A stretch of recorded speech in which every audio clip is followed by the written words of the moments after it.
ज़ोविया सिर्फ 11 साल की थी, एक चंचल और खुश मजाज बच्ची। वो स्कूल जाना, दोस्तों के साथ खेलना और अपनी माँ के साथ रात को कहानियां सुनना पसंद करती थी। इसकी दुनिया बहुत छोटी और मासूम थी, जहां परियों की कहानियां हकीकत से ज्यादा सच्ची लगती थीं।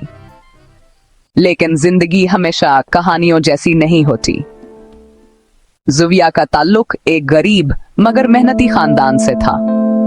उसके वालिद मजदूरी करते और माँ घरों में काम करके गुजारा करती थी। गर्भत की वजह से वालिदैन अक्सर काम पर होते और ज़ोविया को कई घंटे घर में अकेले गुजारने पड़ते। ये वो लम्हा था जब दरंदाज सिफत दुनिया ने इसकी मासूमियत को नोच लिया। एक करीबी रिश्तेदार जिस पर सबको भरोसा था ने इसकी मासूमियत का फायदा उठाया। ज़ोविया नहीं जानती थी कि जो इसके साथ हो रहा था वो गलत था, यहाँ तक कि इसका जिस्म कमजोर होने लगा और वो बीमार रहने लगी। जब ज़ोविया की तबीयत ज्यादा बिगड़ गई तो उसकी माँ उसे डॉक्टर के पास ले गई, लेकिन वहां जो हकीकत सामने आई उसने सबको हिलाकर रख दिया। ज़ोविया हामिला थी।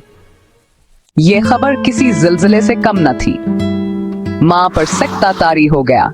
महले वाले चुपचाप देखते रहे और कुछ ने उल्टा ज़ोविया और इसकी माँ को ही कसूरवार ठहराना शुरू कर दिया। मुआशरे की रवायात के मुताबिक ऐसे मामलात को दबाने की कोशिश की गई। कुछ रिश्तेदारों ने कहा, सम रिलेटिव्स, इज्जत का सवाल है, खामोश रहो। ये बात बाहर निकली तो कौन ज़ोविया से शादी करेगा? लेकिन ज़ोविया की मां ने खामोश रहने के बजाय जंगलने का फैसला किया। वह अपने बेटी के लिए खड़ी हुई। इसने पुलिस में शिकायत दर्ज करवाई, वकील किया और ज़ोविया को इंसाफ दिलाने के लिए हर दरवाजा खटखटाया।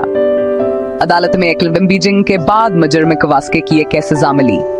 ये आसान नहीं था, लेकिन मां की हमतावर ज़ोविया की खामोश आंखों की गवाही ने जीत को यकीनी